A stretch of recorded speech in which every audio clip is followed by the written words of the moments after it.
Hello sir hello வணக்கம். யார் sir பேசுறீங்க? அண்ணே கோமசுரம் அருளா? Hello hello.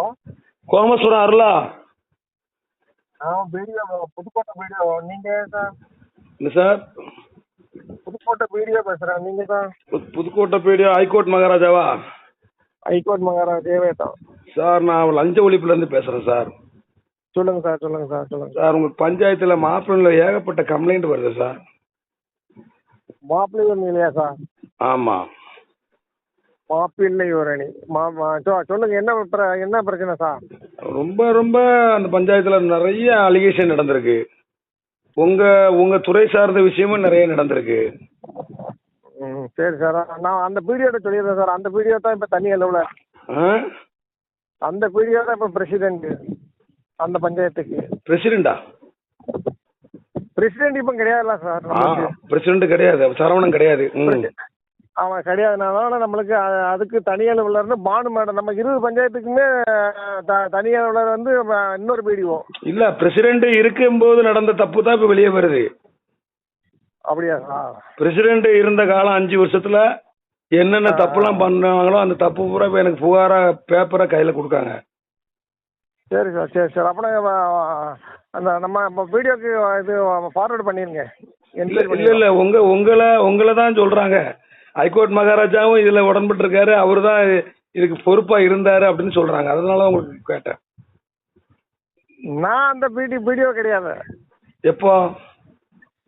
நான் இப்போ வந்து 1 வருஷம் ஆச்சு சார். நீங்க அப்போ 2024 அவர் பஞ்சாயத்து தலைவராக இருக்கும்போது யாரு அவருக்கு வீடியோ வந்து பானு மேடம் தான். அப்போ பானு மேடம் யாருக்கே அந்த 5 வருஷமா இருந்தாங்களா? பானு மேடம் 3 வருஷமா இருக்காங்களா? இல்ல, அதுக்கு முன்னாடி பானு மேடத்துக்கு முன்னாடி யாருந்தா? மாணிக்க வாசகம். மாணிக்க வாசகமா? அப்போ உங்க யூனியன்ல 2 வீடியோல ஒரு ஆள் அவர் பார்த்துருக்காரு. ஆமா ஆமா ஆமா. எனக்கு இப்போ நான் வந்து பேட்டாரில் ஒர்க் பண்ணேன், கோயில்பட்டியில் ஒர்க் பண்ணேன். கோயில்பட்டியில் ஒர்க் பண்ணிட்டு மினிஸ்டர்கிட்ட ஒர்க் பண்ணிட்டு நான் இப்போ தான் 1 வருஷம் இங்கே வீடியோவே இருக்கேன். ஓ ஓ ஓ ஓ. அப்போ ஏன் உங்களை குற்றம் சாட்டுறாங்க? அப்புறம் ஏன் உங்களை குற்றம் சாட்டுறாங்கன்னு கேட்க. அது எவன் சொல்றான்னு தெரியலையா? அதாவது சார், நான் துறைக்கு அப்புறம் நம்ம நண்பரா பேசுவோம். அதாவது அந்த பஞ்சாயத்துல வந்து பிளீச்சிங் பவுடர் போட்டாங்கன்னு சொல்லி நிறைய பில்லு போட்டிருக்காங்க. பிளீச்சிங் பவுடர் போடல. ஒரு ஜேசிபி கிரெயின் வாங்கி டெய்லி 10,000 ரூபாய் வாடகைன்னு சொல்லி எடுத்தது. அந்த கிரெயினே ஓடல, அதுக்கு பில் ஆயிருக்கு. ஜல்சன் திட்டத்துல தண்ணீருக்கு பில்லு வாங்கக்கூடாது, மத்திய அரசு திட்டம், அதுக்கு பில்லு போட்டிருக்காங்க. மக்கள்கிட்ட வரியா வாங்கியிருக்காங்க. அப்புறம் வந்து பெரும் வெள்ளத்துல வந்து நிறைய பாலம் தோண்டணும், அது தோண்டணும், வடிகால் தோண்டணும் அப்படின்னு சொல்லி நிறைய அது சார்ந்த பில்லு போட்டிருக்காங்க. தண்ணி அந்த இடத்த விட்டு கடந்து கடலுக்கு போகல. இவ்வளவு குற்றச்சாட்டு வருது. இது போக அரசு நிலத்தை டோர் நம்பர் போட்டு, தீர்வை போட்டு, பட்டா போட்டு தனிநபருக்கு கிரையம் கொடுத்துருக்காங்க. இவ்வளவு குற்றச்சாட்டு வருது. இதுக்கு முன்னால சார் கிளன் மேடம் ஒரு அம்மா, அதுக்கு அடுத்தாப்புல வந்து மாணிக்க வாசகம் போயிடுவோம். இவங்க தான் இருந்திருக்காங்க. நான் இப்பதான் வந்திருக்கேன். சரி அண்ணா, அது நீங்க முதல்ல சொல்லிட்டீங்க. ஆனா நான் அதை ஏத்துக்கிறேன். ஆனா இவ்வளவு குற்றச்சாட்டு நடந்ததுக்கு இப்ப அதுக்கு யார் நடவடிக்கை எடுக்கணும்? இவ்வளவு குற்றச்சாட்டு நடந்தது நீங்க நம்ம ஏசி மேடம் தான் நடவடிக்கை எடுக்கணும். ஏசி மேடம் நம்பர் எனக்கு போட்டு விடுறீங்களா? சரி, ஓகே ஓகே ஓகே. இந்த நம்பர்ல மெசேஜ் போடுங்க. நான் வந்து ஆல் இந்தியா லஞ்ச ஒழிப்பு மையத்துக்கு தூத்துக்குடி மாவட்ட அமைப்பாளர். சரி சரி சரி. கிட்டத்தட்ட 16 கேஸ் போட்டிருக்கேன். நீங்க இந்த இது சம்பந்தமா நம்ம அசிஸ்டன்ட் கலெக்டர் ட்ரைனிங் பண்ணலாம். ஐஸ்வர்யா மேடமும் ஒரு நாள் 10 மணிக்கு இன்ஸ்ட்ரக்ஷன் பண்ணிருக்காங்க அந்த பஞ்சாயத்தை. இருக்கு இருக்கு இருக்கு. கணக்கு வழக்கெல்லாம் எடுத்துட்டு போயிருக்காங்க, முடக்கி வச்சிருக்காங்க. அவங்களுக்கு தொடர்பு கொண்டுட்டு அவங்களுக்கு ரிட்டனா ஒரு என்னோட லெட்டர் பேர்ல இவ்வளத்தையும் எழுதி கையில கொடுத்துருவேன்.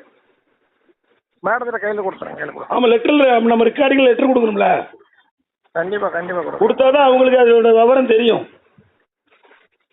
கண்டிப்பா கண்டிப்பா கண்டிப்பா. இப்ப அவர் இப்ப ஏதோ ஆக்சிடென்ட்ல இருக்காருன்னு சொல்றாங்க. உண்மையா சார்? யாரு? சரவணன் பஞ்சாயத்து தலைவர் கரூர்ல ஒரு. அது நம்மளுக்கு தெரியாது. தெரியாது. நான் இப்பதான் regular BDO. Regular BDO. Regular BDO. இப்போ நீங்கள் இப்போ அந்த மாப்பிள்ளைல இப்போ யார் பானு மேடம் பார்க்காங்களோ? ஸ்கீம் வீடியோ தான் சார் 20 பஞ்சாயத்துக்கு பொறுப்பு. யாரு? பானு மேடம். பானு மேடம் 20 பஞ்சாயத்துக்கா? சார் பிரசிடென்ட் இல்லாட்ட தான் 20 பஞ்சாயத்துக்கு அவங்க தான் பொறுப்பு. ஓ 20 பஞ்சாயத்துக்கு அவங்க தான் போகிறாங்க. 20 பஞ்சாயத்து எந்த பஞ்சாயத்து சொல்லலாமா சார்? 20 பஞ்சாயத்து நம்ம தூத்துக்குடி இதில் உள்ள அத்தனை பஞ்சாயத்து. தூத்துக்குடி 22 பஞ்சாயத்து. தூத்துக்குடி 20 பஞ்சாயத்து தான். சரி 22க்காங்க. 22 எப்படி வரும்? எனக்கு வந்து பஞ்சாயத்து தானே. சரி எந்த பஞ்சாயத்து சொல்லுங்க சார்? 20 பஞ்சாயத்துனா ஃபர்ஸ்ட் அள்ளிக்குளம். ஒரு நிமிஷம் எழுதிக்கிறேன். அள்ளிக்குளம். இல்லை நீங்கள் உங்கள் வாட்ஸ்அப் நம்பர் போடுங்க, நான் உங்களுக்கு போட்டு விடுறேன். வாட்ஸ்அப்பில் போட்டு விடுவீங்களா? போட்டு அவங்க நம்பரையும் போடுங்க. நான் சார் நான் அதிகாரிகளுக்கு உடந்தையாக தான் இருப்பேன். அதிகாரிகளுக்கும் மக்களுக்கு நடக்கக்கூடிய பிரச்சனையை நம்ம சால்வ் பண்ணுறதா என்னுடைய வேலை. Okay okay okay. புரியுதா? அதாவது வேலை செய்யணும், சுத்தம் என்னுடைய பாலிசி அதான். நான் உங்களை பற்றி விசாரிச்சேன் சார். ஆமாம், உங்களை பற்றி விசாரிக்காம நான் உங்கள் நம்பர் வாங்க மாட்டேன். உங்களை பற்றி விசாரிச்சுட்டு தான் இவ்வளோ விஷயத்தையும் அண்ணன்ட்ட சொல்லுவோம். அண்ணன் இது விஷயமா நமக்கு சப்போர்ட் பண்ணுவார் அப்படிங்கிறதான் சொல்கிறேன். சரி ஓகே ஓகே. நான் வாட்ஸ்அப் நம்பரை போட்டு விடுங்க, நான் அதை போட்டு விடுறேன். ஓகே நன்றி. Okay okay.